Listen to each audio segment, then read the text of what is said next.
Generator का magnetisation characteristics पता करने के लिए उस डीसी जनरेटर को सेपरेटली एक्साइटेड जैसा ही रन करना पड़ेगा।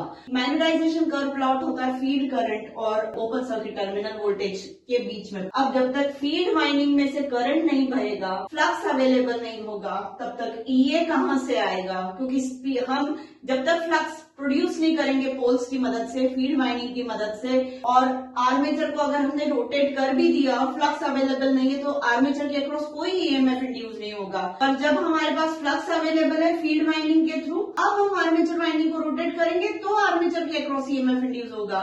मतलब फील्ड वाइंडिंग में से बहने वाले करंट पर किसका प्रोड्यूस होना निर्भर करता है। फील्ड वाइंडिंग होगी और उसमें से बहने वाला करंट होगा सेपरेट, करंट इंडिपेंडेंट होगा, तभी उसकी वजह से डिपेंडेंट आर्मेचर के अक्रॉस का वोल्टेज मिलेगा। और सीरीज में डीसी जनरेटर में ईए जब तक नहीं होगा तब तक आईए नहीं होगा, और आईए नहीं होगा तो इसमें से बहने वाला फील्ड करंट नहीं होगा। तो जब तक ईए नहीं होगा तो आईएफ नहीं होगा, क्योंकि ईए की वजह से आईए होगा, आईए की वजह से आईएफ होगा, और आईएफ के कारण फ्लक्स होगा।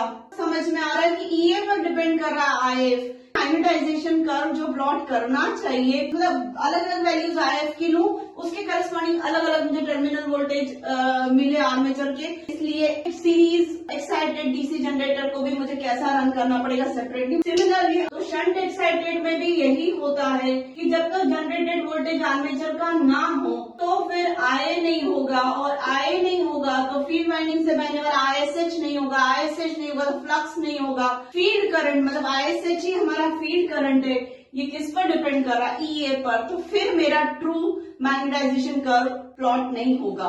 मैग्नेटाइजेशन कर्व का बिल्कुल ये मतलब है कि जो मैग्नेटिक मटेरियल आप ले रहे हो, उस मैग्नेटिक मटेरियल को मैग्नेटाइज करने के लिए आप कितना करंट बहा रहे हो, जिसकी वजह से आउटपुट पे आप क्या चेकआउट कर, मतलब मेन रीजन पूरे वर्किंग का, डीसी जनरेटर के पूरे ऑपरेशन का, फंक्शनिंग का मेन रीजन फील्ड फ्लक्स है। तो इसे अगर शुरू से मैं किसी और पे डिपेंडेंट बना दूं तो मुझे ट्रू मैग्नेटाइजेशन कर्व कैसे मिलेगा? ये पूरी थ्योरी है इस चीज की कि किसी भी डीसी जनरेटर का मैग्नेटाइजेशन कैरेक्टरिस्टिक्स प्लॉट करना है तो हर डीसी जनरेटर को आपको क्या करना पड़ेगा?